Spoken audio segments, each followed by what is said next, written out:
ଆଜି ମଧ୍ୟ ସେହି ଗୃହସ୍ଥ ସଦାଚାର ଆମେ ଜାଣିବା।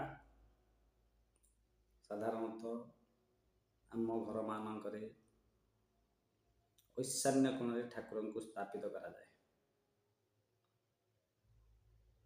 ସେହି ଈଶାନ୍ୟ କୋଣରେ ଆମେ ଫଟୋ ପୂଜନୀୟ କରାଯାଏ। ଫଟୋ, କିନ୍ତୁ ମୂର୍ତ୍ତି ନୁହଁ।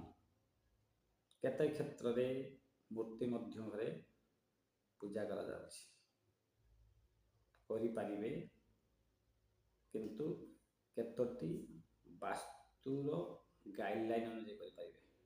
ଆପଣ ପଥର, ସୁନା, କାଠ, ଅନ୍ୟ ଧାତୁମାନଙ୍କର ମଧ୍ୟ ଘରେ ମୂର୍ତ୍ତି ପୂଜା କରାଯାଇପାରିବ।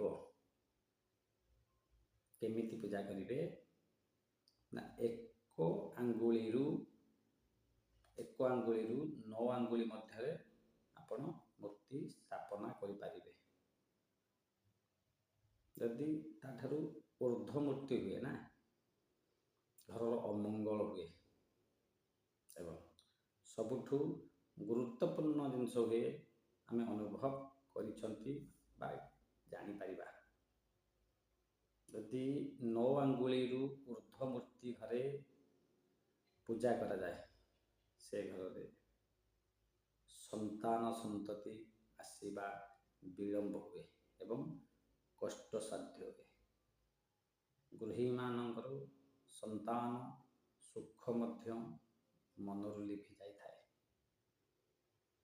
ଏବଂ ଯଦିଓ ସେ ମୂର୍ତ୍ତି ଆପଣଙ୍କ ଘରେ ଅଛି, ତାକୁ କୌଣସି ଦେବାଳୟରେ ସ୍ଥାପିତ କରନ୍ତୁ।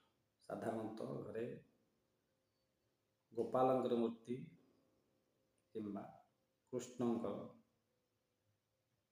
ନହେଲେ ରାଧାକୃଷ୍ଣଙ୍କ ମୂର୍ତ୍ତି ସ୍ଥାପିତ କରନ୍ତୁ। ବହୁତଙ୍କ ଘରେ ଜଗନ୍ନାଥଙ୍କ ମୂର୍ତ୍ତି ରଖାଯାଇଥାଏ। ସବୁଠୁ ଭଲ କାଷ୍ଠ ନିର୍ମିତ ମୂର୍ତ୍ତି, କିନ୍ତୁ ମନେ ରଖନ୍ତୁ 9 ଆଙ୍ଗୁଳିରୁ ଉର୍ଦ୍ଧ୍ୱ ମୂର୍ତ୍ତି ଆଣନ୍ତୁ ନାହିଁ। ଯଦିଓ ନେଇ ଆସିଛନ୍ତି, ତାକୁ କୌଣସି ନାରାୟଣ ମନ୍ଦିରରେ ସ୍ଥାପିତ କରନ୍ତୁ। କଲେ ଗୃହିଣୀ ସନ୍ତାନ ସୁଖରୁ ବଞ୍ଚିତ ରୁହେ। ଜୟ ଜଗନ୍ନାଥ।